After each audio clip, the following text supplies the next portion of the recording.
Bonjour à tous, ravi de vous retrouver pour votre quotidienne Quintet Flash. Et ce vendredi, on prend la direction de Vincennes à l'occasion du prix Mélusina. C'est une course européenne réservée à la génération des 6 ans. Ils seront 16 sur les rangs, lancés à pleine vitesse derrière l'autostart, où ils devront parcourir la distance de 2100 mètres. Une épreuve vraiment pas facile à déchiffrer. Il y a beaucoup de courses références à prendre en considération. Et pour ma part, j'ai choisi la ligne du 17 novembre dernier. Et on voit ça tout de suite avec mon analyse.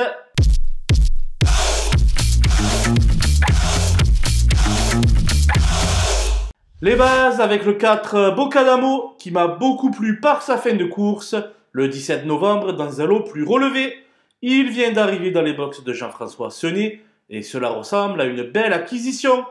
Bien garé derrière la voiture, il s'annonce redoutable. Le 14 Fetlock Joint est également une bonne note dans le prix Misard, où il a terminé dans le sillage de Bocadamo. Bloqué le long du rail, il a terminé son parcours avec des ressources intactes. Il s'agit sans aucun doute de la meilleure chance de la seconde ligne. L'As Hit de Joby n'a jamais été aussi fort qu'à l'heure actuelle, lui qui reste sur la bagatelle de 3 victoires. Il vient de trotter sur le pied d'une 12-1 sur ce parcours, et s'il parvient à répéter ce temps, il sera assurément dans le coup.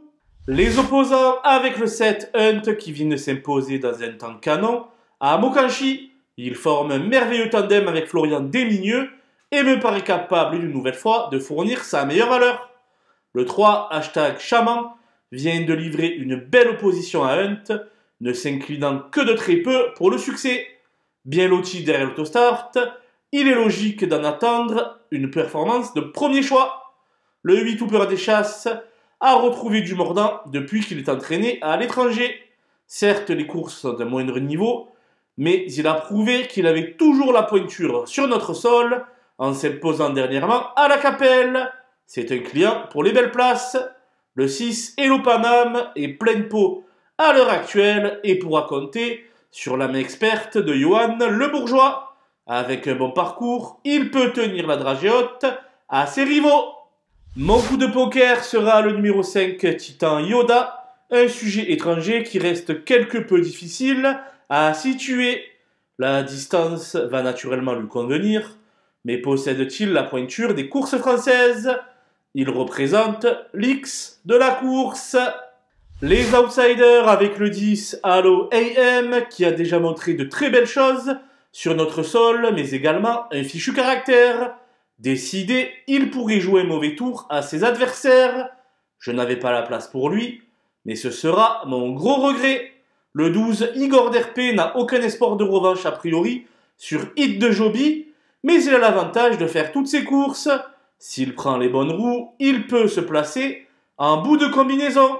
Le 9 As de cœur fait toujours preuve de bravoure sur la piste, mais son numéro n'est pas un cadeau et devrait fortement le desservir. Pour la 5e place seulement, le 13 Hôtel Mystique a un bon moteur mais fait parfois preuve de caractère.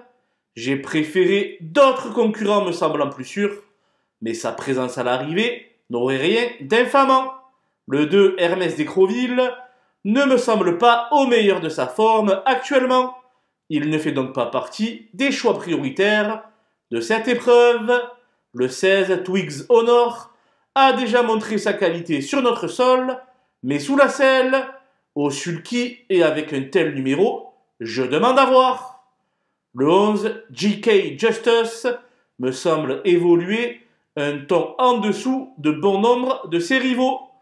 Pour cette raison, je pense qu'il aura fort à faire pour prendre une allocation dans cette épreuve.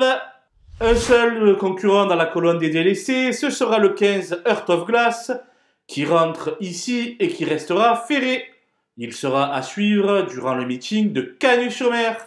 Ici, il faut seulement le regarder courir. Voilà, nous avons passé en revue les 16 partants de ce prix Mélusina. Je vous quitte avec ma sélection et mes conseils de jeu. Bon jeu à tous!